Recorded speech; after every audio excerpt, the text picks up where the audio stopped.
नमस्कार मित्रों, मेरे YouTube चैनल पर आप सभी का फिर से स्वागत है। मित्रों, आज अपन चर्चा करेंगे हमारा राजस्थान पुस्तक कक्षा 6 और अपना टॉपिक रहेगा जल संसाधन। राजस्थान में जल संसाधन के लिए क्या व्यवस्था है और जल संसाधन क्या कुछ टॉपिक है।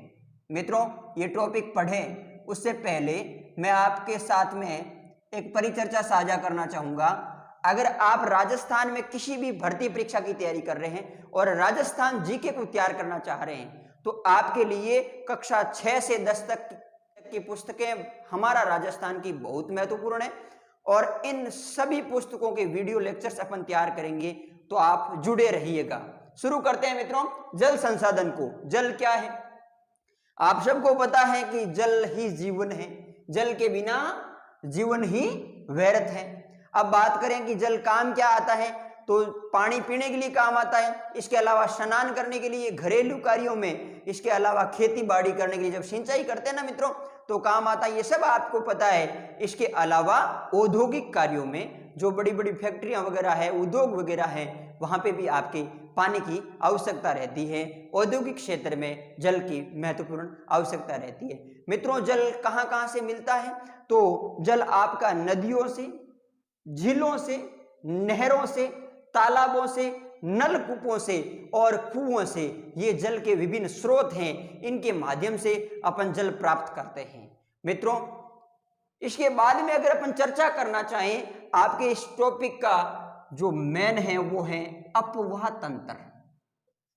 क्या है मित्रों? अपवाह तंत्र।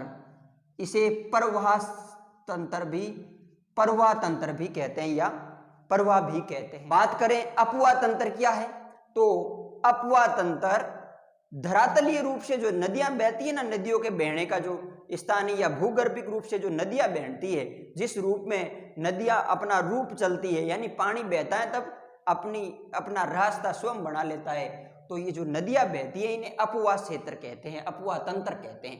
बात करें मित्रों, दो अपवाह तंत्रों के बीच की जो उच्च भूमि होती है ना, उसे जल विभाजक रेखा कहा जाता है। दो अपवाह तंत्र हो और उनके बीच में जल विभाजक रेखा, उन दोनों के बीच में अगर कोई उच्च भूमि होगी तो वो आपके जल विभाजक रेखा कहलाएगी। और राजस्थान के संदर्भ में बात करें तो अरावली पर्वतमाला जल विभाजक रेखा है। बात करें मित्रों सहायक नदियों की, तो वह छोटी छोटी नदियां जो आगे जाकर के किसी बड़ी नदी में मिल जाती है, उन्हें अपन सहायक नदी कहते हैं। क्या कहते हैं मित्रों? सहायक नदी कहते हैं। तो शुरू करते हैं। अपवाह तंत्र कितने हैं? राजस्थान में अपवाह तंत्र 3 है। सबसे पहले अपन चर्चा करना चाहेंगे बंगाल की खाड़ी अपवाह तंत्र। कौन सा मित्रों? बंगाल की खाड़ी। बंगाल की खाड़ी। मित्रों, बात करें अगर बंगाल की खाड़ी की, तो ये अरावली पर्वतमाला के पूर्व में, कहां पे? अरावली पर्वतमाला के पूर्व में जो नदियां बहती है ना, आपके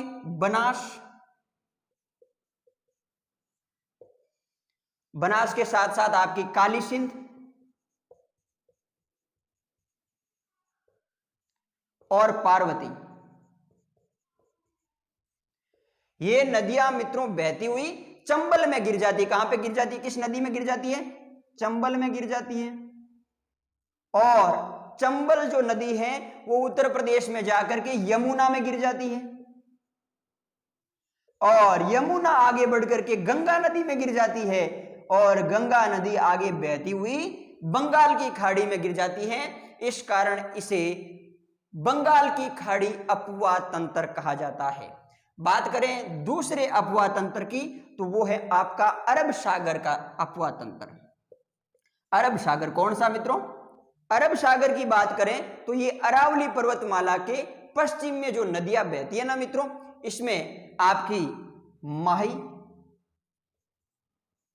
लूणी और साबरमती, पश्चिमी बनास। अभी अपन ने यहां पे बंगाल की खाड़ी में बनास नदी को पढ़ा था और यहां पे आपकी पश्चिमी बनास है ये, और इनकी सहायक नदियां हैं। जो नदियां आगे जाकर के अरब सागर में गिरती हैं उन्हें अरब सागर का अपवाह तंत्र कहते हैं। अब तीसरे अपवाह तंत्र की चर्चा कर लेते हैं मित्रों। दो की अपन ने चर्चा कर ली, बंगाल की खाड़ी अपवाह तंत्र और दूसरी आपकी अरब सागर अपवाह तंत्र। अब अपन चर्चा करते हैं आंतरिक अपवाह तंत्र। तीसरा कौन सा है मित्रों? आंतरिक अपवाह तंत्र। आंतरिक अपवाह तंत्र है ना मित्रों, ये जो नदियां होती हैं ये मित्रों किसी बड़े समुद्र में नहीं गिर करके या तो स्थल में ही समा जाती है या फिर किसी झील में गिर जाती है, इसलिए आंतरिक अपवाह तंत्र कहलाती है। राजस्थान में बात करें तो राजस्थान की आंतरिक अपवाह तंत्र के अंतर्गत जो नदियां आती हैं उसमें आपकी गग्गर, तो आपकी बाणगंगा, इसके अलावा आपकी कांतली, इसके अलावा आपकी साबी, इसके अलावा आपकी रूपारेला और इसके अलावा आपकी मेढा। ये नदियां आपकी आंतरिक अपवाह तंत्र के अंतर्गत आती हैं। ये कहीं ना कहीं झीलों में या फिर स्थल में जाकर के खो जाती है। बात करें प्राचीन नदियों की तो आपकी प्राचीन जो सरस्वती नदी थी ना, वो भी इसी तरह स्थल में मरुस्थल में खो गई थी। ये आंतरिक अपवाह तंत्र में जो नदियां आती है। अब अपन चर्चा करेंगे राजस्थान की प्रमुख नदियों की। किसकी मित्रों? राजस्थान की प्रमुख नदियों की। तो शुरू करते हैं, राजस्थान की प्रमुख नदियां कौन कौन सी है? राजस्थान की प्रमुख नदियां, अपना टॉपिक है राजस्थान की प्रमुख नदियां। सबसे पहले अपन शुरू करेंगे चंबल से। किससे मित्रों? चंबल से। बात करें चंबल नदी की तो ये मध्य प्रदेश के विंध्याचल पर्वत से निकलती हैं, यानी यूं कहें कि मध्य प्रदेश का विंध्याचल पर्वत जो है मित्रों, ये चंबल का उद्गम स्थान है। क्या है मित्रों? मध्य प्रदेश का विंध्याचल पर्वत चंबल का उद्गम स्थान। मित्रों इस नदी की विशेषता की बात करें तो ये राजस्थान की सबसे लंबी नदी, राजस्थान की सबसे लंबी नदी है मित्रों, लंबी नदी है। और इसके अलावा मित्रों ये वर्ष भर बहने वाली नदी है।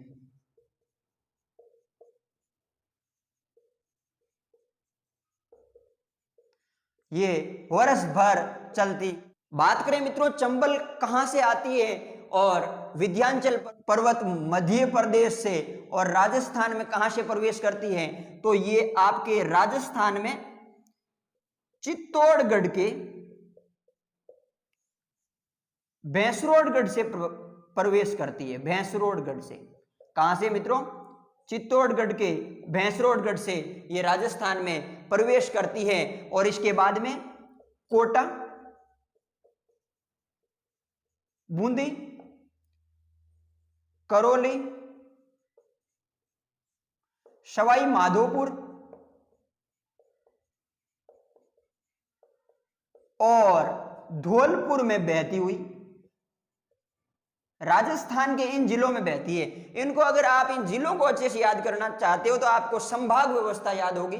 ये उदयपुर संभाग का जिला है, ये आपके कोटा संभाग के जिले हैं और ये आपके भरतपुर संभाग के जिले हैं। यहां पे बहती हुई ये नदी उत्तर प्रदेश में चली जाती है। कहां पे चली जाती है? उत्तर प्रदेश में चंबल चली जाती है और उत्तर प्रदेश में जाकर के ये यमुना में गिर जाती है। किस में गिर जाती है मित्रों? यमुना में गिर जाती है। बात करें कोटा की तो यहां जो कोटा है ना मित्रों, ये कोटा शहर एक तो औद्योगिक शहर है और दूसरा ये शहर इस नदी के किनारे पर बसा हुआ शहर है, चंबल नदी के किनारे पर। इसकी सहायक नदियों की बात करें तो आपके चंबल की सहायक नदियां हैं मित्रों आपकी बनास, काली सिंध, पार्वती, इसके अलावा आपकी कोठारी और आपकी बिड़च। ये नदियां बनास, काली सिंध, पार्वती, कोठारी और बिड़च ये चंबल की सहायक नदियां हैं। अब अपन राजस्थान की द्वितीय नदी बनास की चर्चा करना चाहेंगे मित्रों। अगर आपको लिखना है तो आप इसको रोक करके लिखिएगा या फिर थोड़ा सा पीछे लेकर के लिख सकते हैं। अब अपन चर्चा करेंगे द्वितीय नदी की, बनास की चर्चा करेंगे मित्रों। लीजिए, ये आपकी बनास। बनास नदी मित्रों आपके राजसमंद में, इसका जो उद्गम स्थान है वो राजसमंद है। कौन सा है मित्रों? राजसमंद। राजसमंद में भी अगर बात करें तो इसका उद्गम स्थान है खमनोर की पहाड़ियां। कौन सी पहाड़ियां मित्रों? खमनोर की पहाड़ियां। यहां से ये उद्गम होती है और यहां से होती हुई राजसमंद के बाद में ये चित्तौड़गढ़,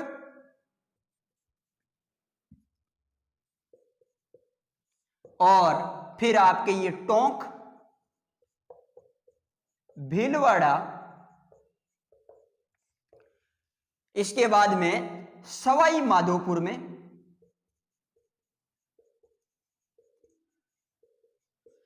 एक रामेश्वर नाम से कोई नगर है या जगह है, वहां पे ये चंबल में गिर जाती है। किसमें? चंबल में। और अपन ने पीछे पढ़ा भी था, ये चंबल की सहायक नदी है, वहां जाकर के रामेश्वर के पास में ये चंबल में गिर जाती है।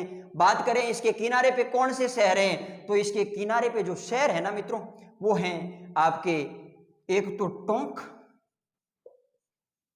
और एक आपका सवाई माधोपुर। टोंक और सवाई माधोपुर ये इसके किनारे पर बसे हुए शहर है। इस नदी की विशेषता की बात करें, स्टार पॉइंट, तो ये पूर्णतः राजस्थान में बहने वाली सबसे लंबी नदी है। चंबल जो कि 3 राज्यों में बहती थी, मध्य प्रदेश से प्रवेश करके राजस्थान में और फिर उत्तर प्रदेश में जाती थी, लेकिन बनास जो है आपकी राजस्थान में ही सवाई माधोपुर के आसपास में जाकर के चंबल में गिर जाती है। इसलिए पूर्णतः राजस्थान में बहने वाली सबसे लंबी नदी। और बात करें किलोमीटर की तो 480 किलोमीटर का रास्ता तय करती है ये नदी मित्रों। 480 किलोमीटर लंबी बहती है। बात करें इसकी सहायक नदियों की तो बनास की सहायक नदियां आपके मेनाल,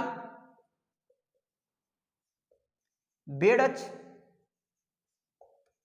कोठारी और आपकी खारी, ये इसकी सहायक नदियां हैं। अब अपन चर्चा करते हैं लूणी नदी की मित्रों। किसकी? लूणी नदी की।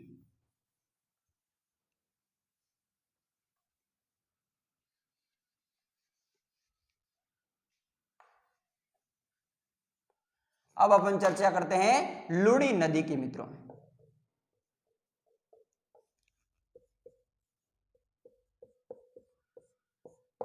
लूणी नदी की बात करें तो इसका उद्गम स्थल है आपके अजमेर में गोविंदगढ़ के पास। अजमेर में गोविंदगढ़ के पास यहां पे 2 धाराएं चलती है। एक धारा का नाम है सरस्वती और दूसरी धारा का नाम है सागरमती। इन धाराओं से इस नदी का उद्गम होता है और उद्गम होने के बाद में ये आपके अजमेर में तो बहती बहती है, फिर आपके नागौर यानी कि अजमेर संभाग के 2 जिले कवर कर रही है। इसके बाद जोधपुर संभाग के 4 जिले कवर कर रही है। उसमें आपका जोधपुर, पाली, बाड़मेर, जालोर। मित्रों इस नदी की बात की जाए तो बाड़मेर में बालोतरा तक इसका पानी मीठा है, उसके बाद में इसका पानी खारा हो जाता है। और अगर बात की जाए ये नदी कहां गिरती है तो ये कच्छ की खाड़ी में गिरती है। कहां पे मित्रों? कच्छ की खाड़ी में। कच्छ की खाड़ी में ये नदी गिरती है। बात की जाए इसकी सहायक नदियों की तो इसकी सहायक नदियां मित्रों आपकी जोजरी, बड़े अटपटे नाम है, थोड़ा सा देखना आप। जोजरी के साथ में आपकी बांडी, देखिए जोजरी फिर बांडी, फिर आपके जवाई, इसकी सहायक नदियों के नाम देखिए। फिर देखिए आप इसकी सहायक नदी है आपकी मीठड़ी। कौन सी है मित्रों? मीठड़ी। फिर खारी है, देखिए मीठापन भी आ रहा है और साथ में खारापन भी आ रहा है ना, मीठड़ी, खारी। उसके बाद में आपकी सुकड़ी, सुकड़ी के बाद में सागी और गुइया, ये इसकी मित्रों सहायक नदियां हैं लूणी नदी की। अब अपन अगली नदी की चर्चा करते हैं, वो है आपकी माही नदी। कौन सी है मित्रों? माही नदी। माही नदी का उद्गम स्थान भी चंबल का उद्गम स्थान ही है। लीजिए, माही नदी उद्गम, चंबल का जो उद्गम स्थान है वहीं पहाड़ियां विंध्याचल पर्वत, विंध्याचल पर्वत। और ये विंध्याचल पर्वत है कहां पे? तो विंध्याचल पर्वत मध्य प्रदेश एमपी में है। वहां से ये इसका उद्गम स्थल है और वहां से होती हुई राजस्थान के बांसवाड़ा और प्रतापगढ़ में बहती हुई, राजस्थान में कहां पे बहती है मित्रों? बांसवाड़ा और प्रतापगढ़ में बहती हुई ये नदी आपके खंभात की खाड़ी में गिर जाती है। कहां पे? खंभात की खाड़ी में गिर जाती है। और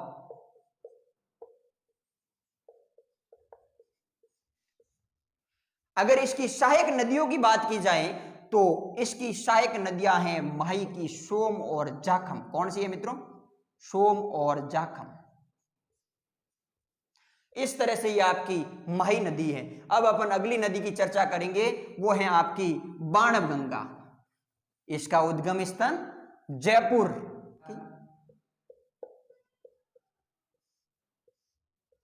ये बाणगंगा आपके जयपुर के बेराट कस्बे से, जो कि मत्स्य जो आपका प्रदेश था उसकी राजधानी हुआ करता था बेराट, विराटनगर, वहां से इसका उद्गम स्थान है जयपुर में बेराट की पहाड़ियां। और फिर आगे जाती हुई ये भरतपुर में ये आपके घना पक्षी राष्ट्रीय उद्यान में कुछ स्पेशल करती है। राष्ट्रीय उद्यान में क्या स्पेशल करती है? नम भूमि का निर्माण करती है। प्रश्न ऐसे पूछा जा सकता है, घना पक्षी राष्ट्रीय उद्यान में नम भूमि का निर्माण निम्न में से कौन सी नदी करती है? तो आपकी बाणगंगा उत्तर रहेगा। इसे अर्जुन की गंगा भी कहते हैं। अर्जुन की गंगा बहुत इंपॉर्टेंट प्रश्न पूछा जाएगा और इन्हीं में से पूछा जाएगा, यहीं से पूछा जाएगा। और अर्जुन की गंगा आपकी बाणगंगा। अब अपन चर्चा करते हैं राजस्थान की प्रमुख नदियों में आखिरी नदी की, वो है आपकी घग्गर नदी। कौन सी है मित्रों? घग्गर नदी। घग्गर नदी की तो ये जो मित्रों घग्गर नदी है ना, इसका उद्गम स्थान है वो आपका हिमाचल प्रदेश की हिमालय की पहाड़ियां हैं। हिमाचल प्रदेश की हिमालय की पहाड़ियों की शिवालिक श्रेणी से इसका उद्गम होता है और राजस्थान में ये हनुमानगढ़ में प्रवेश करती है मित्रों। हनुमानगढ़ में प्रवेश करते हुए गंगानगर में जाती हुई विलुप्त हो जाती है श्री गंगानगर में। श्री गंगानगर में विलुप्त हो जाती है। ये जो घग्गर नदी है ना, इसे सरस्वती नदी का अवशेष कहा जाता है या फिर सरस्वती नदी की सहायक नदी भी कहा जाता है। तो सरस्वती का अवशेष या फिर सहायक घग्गर नदी। इस तरह से आज अपन ने राजस्थान की नदियों को समझा। आने वाली जो क्लास होगी राजस्थान जीके की, उसमें अपन राजस्थान की जो जिले हैं, राजस्थान की नदी घाटी परियोजना है, जल संसाधन के और जल संरक्षण है, उन चैप्टर्स को पूरा करेंगे। आपने वीडियो देखा, आपको कैसा लगा कमेंट बॉक्स में जरूर बताइएगा। और हाँ, इस वीडियो को अपने मित्रों तक जरूर साझा करें, जिससे वो भी राजस्थान की इस जानकारी को समझ सके। आपका बहुत बहुत धन्यवाद।